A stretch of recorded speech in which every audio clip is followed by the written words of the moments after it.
Kaveri business பார்த்துக்கிட்டு இருக்க வருங்கால கோடீஸ்வரர்களுக்கும் வணக்கம். வணக்கம்.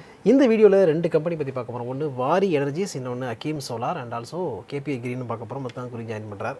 It's welcome. ரைட். வீடியோக்குள்ளே போகிறது முன்னாடி ஒரு முக்கியமான விஷயம், காவேரி பிஸ்னஸ்.in அப்படிங்கிற நம்மளுடைய வெப்சைட்டை நீங்கள் ஆக்சஸ் பண்ணுங்கள். அதில் நிறைய புதிய விஷயங்கள் உங்களை காத்துக்கிட்டு இருக்கு. ஒவ்வொரு வாரமும் சனிக்கிழமை காலையில் 11 மணிக்கு குருஜியோட லைவ் மீட் இருக்குது. அந்த மீட்டை நீங்கள் அட்டன் பண்ணலாம். அண்ட் ஆல்சோ கூகுள் ஷீட் உங்களுக்கு ஃப்ரீயாக கிடைக்கும். வெப்சைட்டுக்குள்ளே தான் அது இருக்குது. பட்ஜெட் வந்ததுக்கப்புறம் எந்தெந்த ஷேர்லாம் ஏறும், எதெல்லாம் இறங்கும், எந்த செக்டர் நல்லாயிருக்கும் அப்படின்னு நிறைய டிஸ்கஷன் இருக்கும். அந்த அடிப்படையில் சோலாரை பற்றி நம்ம பேச வேண்டியிருக்கு. ஏன்னா சோலாருக்காக பட்ஜெட்டில் என்ன சார் பண்ணியிருக்காங்க? இல்லை, அவங்க என்ன பண்ணாங்க, ஒரே ஒரு இம்பார்ட்டண்டான ஒரு அனௌன்ஸ்மெண்ட் இருக்குது. அதாவது BCD for solar cells and modules. Okay. முன்னாடி 40% இருந்தது. Basic custom duty. Okay. Yes. அதை வந்து என்ன பண்ணியிருக்காங்க, 20% தட் இஸ் கம்மிங் ஃபினான்ஷியல் இயர்லேருந்து 20% ஆகியிருக்காங்க. பட் ஆனால் இன்னொன்று என்ன பண்ணியிருக்காங்க, ஏஐடிசின்னு ஒன்று இருக்குது, இன்னொரு இது. அந்த இதில் வந்து 20% இன்க்ரீஸ் பண்ணியிருக்காங்க. ஸோ அதனால் net effect is same.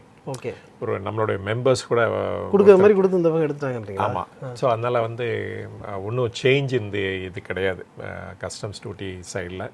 So 40% தான் அதே இது கவுண்டர்வெயிலிங் டியூட்டி. அதனால் அந்த மாடியூல் மேனுஃபேக்சராக இருக்கட்டும், இல்லாட்டா செல் மேனுஃபேக்சராக இருக்கட்டும், அவங்களுக்கு வந்து எந்த வித ப்ராப்ளம் கிடையாது இந்த பட்ஜெட் அனௌன்ஸ்மெண்ட்னால. ஆனால் ஏன் இதை பண்ணாங்க, இதை குறைச்சிட்டு அதை ஏற்றுனாங்க? அது என்ன காரணம் அப்படின்னா, கஸ்டம்ஸ் டியூட்டியாக இருந்தால் ஷேர் பண்ணோம் வித் ஸ்டேட்ஸு. ஓகே. ஸோ ஏஐடிசின்னா செஸ்ஸாக இருந்துச்சுன்னா அதை ஷேர் பண்ண வேண்டியதில்லை ஸ்டேட்டோட. ஸோ அதுதான் காரணமாக இருக்கலாம், தெரியல. What is the actual reason behind it. Okay. இப்போ வந்து ஏசிஎம்இ சோலார், அதுக்கப்புறம் வாரி எனர்ஜிஸ். எஸ். அதாவது இந்த 2 கம்பெனியும் பார்த்தீங்கன்னு வச்சுக்கோங்களேன், ஒன்று வந்து அதாவது ப்ராஜெக்ட் இம்ப்ளிமெண்டர், தட் இஸ் அவங்க வந்து ஜென்ரேட் பண்ணுறாங்க பவரை. ஓகே. அண்டு இன்னொருத்தர் பார்த்தீங்கன்னா அந்த ஜென்ரேட் பண்ணுறதுக்காக அந்த செல் அண்ட் மாடியூல் எல்லாமே மேனுஃபேக்சர் பண்ணுறது. ஸோ 2 பேருக்கும் பயங்கர டிஃப்ரென்ஸ் இருக்குது. ஓகே. ஒன்று வந்து பவரை எப்படி ஜென்ரேட் பண்ணுமோ அதுக்கு வேணுங்கிற எக்யூப்மெண்ட்லாம் சப்ளை பண்ணுறாங்க. அது வந்து வாரி. அதுதான் வாரி. முன்னாடி வந்து அவங்க இந்தியாவில் மட்டும் தான் பிளான்ட் வச்சுருந்தாங்க. இன்றைக்கி வந்து அமெரிக்காவில் போயும் மாடியூல்ஸ் ஆரம்பிச்சிட்டாங்க. இன்ஃபேக்ட் ஓகே, ஜனவரி மாதத்துலேயே அவங்க ப்ராஜெக்ட் ஆரம்பிச்சிட்டாங்க. அண்டு இவங்க வந்து ஒரு பெரிய பிளேயர். முன்னாடி வந்து மாடியூல் மட்டும் தான் மேனுஃபேக்சர் பண்ணிகிட்டு இருந்தாங்க. வித் ஒரு ஸ்மால் இது தான் இருந்தது செல் மேனுஃபேக்சரிங்க்கு. ஏன்னா இந்த செல்லு தான் மோஸ்ட் எசென்ஷியல். அதை வச்சு தான் நீங்கள் மாடியூலை மேனுஃபேக்சர் பண்ண முடியும். அண்டு செல்லுக்கு முன்னாடி அஃப்கோர்ஸ் நிறைய தடவை நம்ம பார்த்துருக்கோம். ஃபஸ்ட் வந்து பாலிசிலிகான்லேருந்து இதை இன்காட் வரும். இந்த இன்காட்லேருந்து வேஃபர், அந்த வேஃபர்லேருந்து ப்ரொடியூஸ் பண்ணுறது தான் அந்த செல். அதுதான் வந்து த மோஸ்ட் இம்பார்ட்டன்ட். ஒரு மாடியூலில் வந்து மோஸ்ட் இம்பார்ட்டன்ட் கம்பனண்ட் அந்த செல் தான். இதில் வந்து சைனா வந்து டாமினேட்டிங். 90% ஆஃப் த வேர்ல்டு சப்ளையே அங்கே தான் நடந்துகிட்ருக்கு. Okay. So the rest of the world only 10% தான். ஸோ கவர்மெண்ட் வந்து நிறைய இன்சென்டிவ் கொடுத்துட்ருக்காங்க. அண்டு த்ரூ PLI மூலமாக இப்போ வந்து மேண்டேட்ரியாக ஆக்கிட்டாங்க. முன்னாடி மாடியூல் மட்டும்தான் மேண்டேட்ரியாக இருந்தது. இப்போ வந்து கம் ஜூன் 2026 செல்லு கூட இந்தியாவில் தான் மேனுஃபேக்சர் பண்ணோம் அப்படின்னு சொல்லி அதுக்கு வந்து PLI ஸ்கீம் வர தனியாக கொடுத்துருக்காங்க. இதனால இந்த கம்பெனிக்கெலாம் பூஸ்ட் கிடைக்கும் அப்படின்னு தான் எடுத்துக்கலாம் நம்ம. அண்டு இந்த ரினியூவபிள் எனர்ஜியோட ஃபோக்கஸ் வந்து கவர்மெண்ட்டை இருந்துகிட்டே இருக்குது. ஏன்னா இந்த பட்ஜெட்டில் கூட ஒரு 20,000 crores இன்க்ரீஸ் பண்ணியிருக்காங்க. ஈவன் அந்த PM சூரியோ யோஜனா அந்த இது சொல்லுவாங்கல்ல, அந்த roof top for small homes, அப்படி அந்த அதுக்கு வந்து இன்க்ரீஸ் பண்ணியிருக்காங்க அலாட்மெண்ட்டு. ஸோ என்ன சப்சிடி கொடுக்குற அமௌண்ட் இன்னும் ஃபர்தராக இன்க்ரீஸ் ஆகிருக்கு. அதனால் கவர்மெண்ட்டோட focus on renewable energy continue ஆகிட்டு தான் இருக்குது அப்படின்னு சொல்லணும். இந்த சிச்சுவேஷனில் தான் நம்ம பார்க்கணும் இந்த வாரி எனர்ஜிஸ் எப்படி பண்ணுவாங்க அப்படின்ட்டு. ஸோ அவங்களுடைய சார்ட் பார்த்தா திஸ் இஸ் ஹவ் அவங்களுடைய பிஸ்னஸ் இருக்க போகுது அப்படின்னு தெரிஞ்சுக்கலாம். இப்போ மாடியூல்லேருந்து பேக்வேர்டு இன்டெகிரேட் பண்ணி செல் பண்ணுறாங்க. இந்த செல்லுலேருந்து பேக்வேர்டு இன்டெகிரேட் பண்ணி சூனர் ஆர் லேட்டர் ஈவன் அந்த வேஃபர் இல்லாட்டா இன்காட் அந்த லெவலுக்கு கூட போவாங்க அப்படின்னு தான் கொடுத்துருக்காங்க.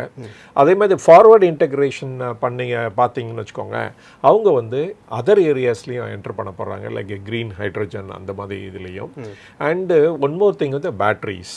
பேட்ரி தான் இது கம்ப்ளீட்டிங் த என்டையர் ப்ராஜெக்ட் அப்படின்னு சொல்லணும்.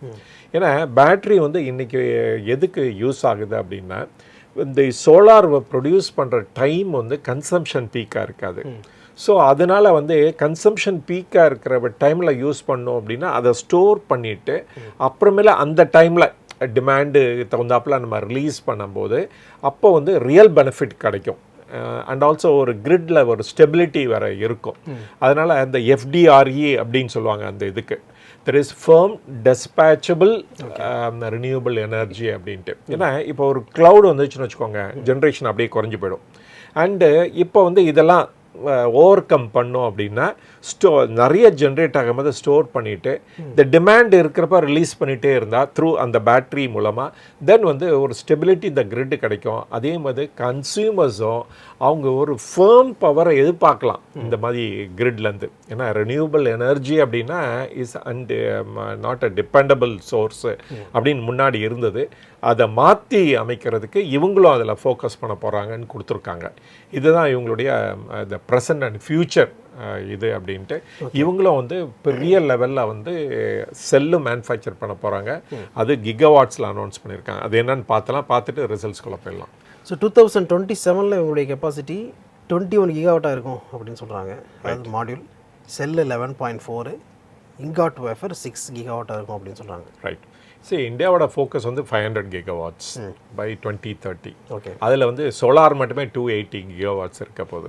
அப்போ இவங்களுடைய இது பாருங்க, ஈச் இயர் வந்து இவங்க வந்து இந்த லெவலுக்கு ப்ரொடியூஸ் பண்ண முடியும் அப்படின்னா இந்தியாவில் மொரோவர் மேண்டேட்ரியும் ஆக போகுது. இன்னும் ஒரு 1 இயர்லேயே அது மேண்டேட்ரி ஆக போகுது. ஸோ அதனால் வந்து எல்லாரும் வந்து இவங்ககிட்ட தான் வாங்கி ஆகணும். ஏன்னா இவ்வளோ பெரிய பிளேயர் வேறு இந்தியாவில் எங்கேயுமே இல்லை அப்படின்னு தான் சொல்லணும். இப்போ Q325 பார்த்தோம்னா 1651 கோடியாக இருந்தது, 3545 கோடியாக இன்க்ரீஸ் ஆகிருக்கு. 114.63% ரெவன்யூ உயர்ந்திருக்கு. எபிட்டா 226.8 கோடியிலிருந்து 809.7 கோடியாக இன்க்ரீஸ் ஆகிருக்கு. 256% உருவாயிருக்கு. ப்ராஃபிட் 140.8 கோடியிலிருந்து 506.9 கோடியாக இன்க்ரீஸ் ஆகிருக்கு. 259.98% growth. ப்ராஃபிட் மார்ஜின் இப்போ 14.3 இன்க்ரீஸ் ஆகிருக்கு. ஸோ அடுத்து நம்ம பார்க்க போகிறது ACME சோலார். ரைட். இந்த கம்பெனி பேசிக்கலி இது வந்து IPP அப்படின்னு சொல்லுவாங்க. That is independent power project. Okay. Handle பண்ணுற கம்பெனி இது. There is different ways produce பண்ணலாம் பவர். ஒன்று வந்து இண்டிபெண்டன்ட் பவர் ப்ராஜெக்டாக இருக்கலாம். அவங்க வந்து நார்மலி டிஸ்காம்ஸ்க்கு தான் கொடுப்பாங்க. தெர் இஸ் டிஸ்ட்ரிபியூஷன் கம்பெனிஸ் இருக்குது பாருங்கள், லைக் டான்ஜெட்கோ அந்த மாதிரி சொல்கிறோம் பாருங்கள், அந்த மாதிரி கம்பெனிஸுக்கு தான் இவங்க கொடுப்பாங்க.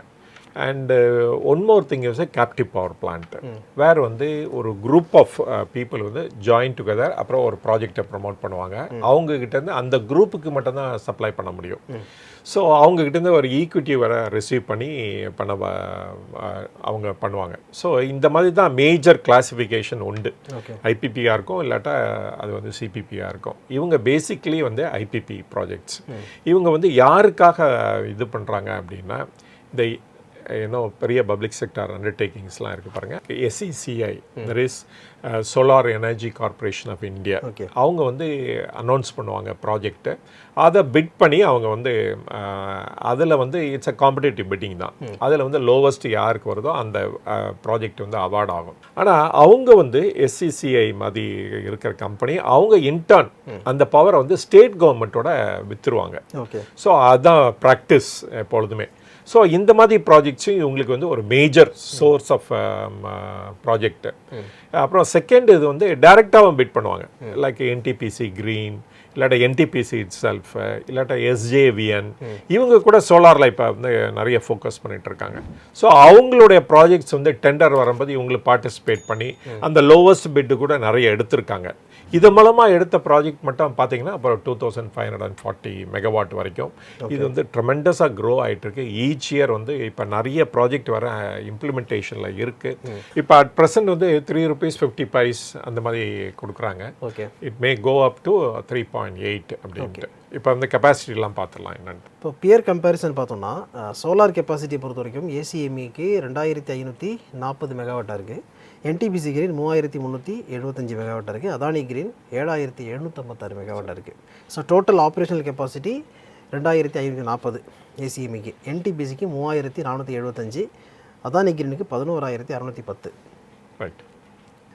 And CUF capacity utilisation factor பார்த்தோம்னா 23.7 இருக்குது ACMEக்கு. ரைட். இது கெப்பாசிட்டி யூட்டிலைசேஷன்னா என்ன அப்படின்னா இந்த சோலார் பேனல் எப்போ ஒர்க் ஆகும்? Okay, during the day time தான் ஒர்க் ஆகும். நாட் ஆல் 24 hours ஒர்க் ஆகாது. ஏன்னா சன்லைட் இருக்கும்போது தான் ஒர்க் ஆகும். அது க்ளவுடியாக இருந்தால் கூட ஒர்க் ஆகாது. ஸோ அதை டிட்டர்மைன் பண்ணுறது தான் அந்த இது. அதோட கெப்பாசிட்டி வந்து 23%. ஓகே, அப்புறம் ரெய்னி சீசனில் ஒர்க் ஆகாது. இவங்க எப்படி அக்ரிமெண்ட் என்டர் பண்ணுவாங்கன்னா it will be for 25 years. Okay, so it will be a long term contract, power purchase agreement சொல்லுவாங்க. அதனால ஸ்டெடி ஃப்ளோ ஆஃப் இன்கம் வந்துக்கிட்டே இருக்கும். ஓகே. அண்டு நார்மலி வந்து இதெல்லாம் வந்து டெட் ஃபண்டடாக தான் இருக்கும். இப்போ வந்து இவங்க பப்ளிக் இஷ்யூ ரீசெண்டாக தான் வந்தாங்க. அந்த பணத்தை வச்சுட்டு இவங்களோட டெட் ரிடக்ஷன் இருக்குது. ஆனால் ஃப்யூச்சரில் வந்து எக்ஸ்பேன்ஷன் வந்து ரொம்ப ஜாஸ்தி இருக்கிறனால திருப்பியும் வந்து பாரோ பண்ணிட்டு இருக்காங்க. பட் ஆனால் ஃப்யூச்சரில் பாரோ பண்ணும்போது லெஸர் ரேட் ஆஃப் இன்ட்ரெஸ்ட்டில் அவங்களுக்கு கிடைக்கும். ஏன்னா இன்ட்ரெஸ்ட் ரேட்டு ஷார்ட்லி குறையும் எதிர்பார்க்குறோம். ஸோ அதனால் குறையிறதுனால இவங்களுடைய இது வந்து பாரோயிங் காஸ்ட், ஃபைனான்ஸ் காஸ்ட் வந்து வெகுவாக இன் ஃபியூச்சரில் குறையும்னு எதிர்பார்க்கலாம். ஓகே, இப்போ ரிசல்ட் பார்த்தோன்னா டோட்டல் ரெவன்யூ 401 கோடி, எபிட்டா 359 கோடி, எபிட்டா மார்ஜின் 90% இருக்குது. ஏன்னா இவங்களுக்கு வேறு எந்த செலவும் கிடையாது. Sunlight is free. அதனால் வந்து இவங்களோட எபிட்டா மார்ஜின் நார்மலி ரொம்ப ஹையாக தான் இருக்கும். ஓகே, அண்ட் என்டிபிசிக்கிறோன்னு 86 வச்சுருக்காங்க, அதானிக்கிறோன்னு 83 வச்சுருக்காங்க. ரைட், ரொம்ப ஹையாக தான் இருக்கும். ஏன்னா வேறு எந்த எக்ஸ்பெண்டிச்சரும் கிடையாது அவங்களுக்கு. அண்ட் வெரி ரேர்லி வந்து இந்த எக்யூப்மெண்ட் 1-2 ஃபெயில் ஆகிறதுக்கு சான்சஸ் இருக்குது. ஸோ அதை வந்து ரீப்ளேஸ் பண்ணுவாங்க. ஒன்லி மெயின்டெனன்ஸ்னு பார்த்தீங்கன்னா அதை க்ளீன் பண்ணிகிட்டே இருக்கணும். ஸோ வித்தவுட் அந்த டஸ்ட் இல்லாமல் இருந்தால் தென் எஃபிஷியன்சி பெட்டராக இருக்கும். அதனால் அவுட்புட்டும் பெட்டராக வரும். ஸோ அதை தவிர இவங்களுக்கு எந்த இதுவும் இருக்காது. அதனால் வந்து நம்ம எதை பார்க்கணும் அப்படின்னா அவங்களுடைய டெட் லயபிலிட்டி எப்படி இருக்குன்னு தான் பார்க்கணும். அவங்க கடன் ஜாஸ்தி இருக்கிறப்ப அதை கேர்ஃபுல்லாக டீல் பண்ணணும். அண்டு கடன் வந்து மேனேஜபிளாக இருந்துச்சுன்னா தென் இட்ஸ் ஓகே அப்படின்னு தான் எடுத்துக்கணும். ஓகே, ப்ராஃபிட் 112 கோடியாக இருக்குது. ப்ராஃபிட் மார்ஜின் 28% வச்சுருக்காங்க. இப்போ நீங்கள் என்டிபிசி கிரீனையும் அதானி கிரீனையும் கம்பேர் பண்ணோன்னா ப்ராஃபிட் மார்ஜின் இதுக்கு தான் பெட்டராக இருக்குது, ஏசிஎம்மிக்கு தான் பெட்டராக இருக்குது. கேஷ் ப்ராஃபிட் 189 கோடி. ரைட், அது ஏன் அப்படின்னா இவங்க பேசிக்லி இவங்க பிட் பண்ணுற ப்ரைஸ், ஏன்னா அது வந்து நெக்ஸ்ட் ஒரு 25 இயர்ஸ்க்கு இருக்க போகுது. ஸோ அந்த பிட்டில் வந்து எப்படி இவங்க கொடுத்துருக்காங்க, அது எப்படி சக்சீட் ஆகிருக்கு அப்படிங்கிறத பொறுத்து தான் இவங்களோட ரெவென்யூ ஸ்ட்ரீமு டிட்டர்மைன் ஆகுது. ஸோ இவங்க பிட் பண்ண ப்ராஜெக்ட்ஸில் அவங்களுக்கு பெட்டர் ப்ரைஸ் கிடச்சிருக்கலாம். ஓகே, இப்போ இதில் ப்ராஃபிட் அண்ட் கேஷ் ப்ராஃபிட்னு இருக்குல்ல, என்ன சார் வித்தியாசம் இருக்குது? ப்ராஃபிட் ஆர் டேக்ஸ்னால் எல்லா எக்ஸ்பெண்டிச்சரும் இருக்குது, இன்க்ளூடிங் டிப்ரிசியேஷனை போட்டு. ஏன்னா இந்த மாதிரி இதில் ப்ராஜெக்டில் வந்து டிப்ரிசியேஷன் ரொம்ப ஹியூஜாக இருக்கும். அப்போ கேஷ் ப்ராஃபிட்னு சொல்லும் போது என்னென்னா இந்த டிப்ரிசியேஷனை ரிமூவ் பண்ணிட்டு பார்க்குறது. ஓகே, ஸோ என்ன what is the actual cash profit என்ன இருக்குங்கிறது அதுதான் அவங்க செப்பரேட்டாக கொடுத்துருக்காங்க. அதில் டிப்ரிசியேஷன் ரிமூவ் பண்ணோன்னே உங்களுக்கு கேஷ் ப்ராஃபிட் வந்து இன்னும் இன்க்ரீஸ் ஆக தானே செய்யும். ஓகே, அடுத்து நம்ம பார்க்க போகிறது கேபிஐ கிரீன். கேபிஐ கிரீன் அவங்க ரிசல்ட்ஸ் இன்னும் பப்ளிஷ் பண்ணல. பட் ஆனால் இந்த தருணத்தில் அதை பற்றி பேசி ஆகணும். ஏன் அப்படின்னா அவங்க பேசிக்கலி அந்த ஐபிபி அண்ட் சிபிபி கூட சொல்கிறாங்க. தெர் இஸ் இண்டிபெண்டன்ட் பவர் ப்ராஜெக்டாக இருப்பாங்க, இல்லாட்டா சிபிபியாக இருக்கலாம், தெர் இஸ் கேப்டிவ் பவர் பிளான்ட்டாக இருக்கலாம். பட் நார்மலி அவங்க வந்து இபிசி கான்ட்ராக்டர் தான் இருக்காங்க. ஸோ அதனால அதுலேருந்து வர ரெவென்யூ வந்து ரொம்ப ஹியூஜாக தான் இருக்குது. சிபிபியாக இருந்தாங்கன்னா அவங்க ப்ராஜெக்ட் வந்து நிறைய பிட் பண்ணி எடுத்துக்கிட்டே இருக்கணும் புதுசாக. ஏன்னா ஒன்ஸ் அந்த இபிசி கான்ட்ராக்டாக இருக்கும்போது ஒன்ஸ் ப்ராஜெக்ட் கம்ப்ளீட் ஆகிடுச்சுன்னா அதை ஹேண்ட் ஓவர் பண்ணிவிடுவாங்க. யாருக்காக டெவலப் பண்ணவங்களோ அவங்ககிட்ட ஹேண்ட் ஓவர் பண்ணிவிடுவாங்க. ஆனால் ஒன்லி ஒயிண்டம் மட்டும் இருக்கும், ஆப்ரேஷன் மெயின்டெனன்ஸ் அது வந்து ஒரு ஸ்மால் ரெவென்யூ தான் கொடுக்கும். ஆனால் கேபிஐ கிரீன் அப்படின்னா குஜராத்தில் ப்ரிடாமினண்ட்டாக இருக்காங்க பிளேயரு.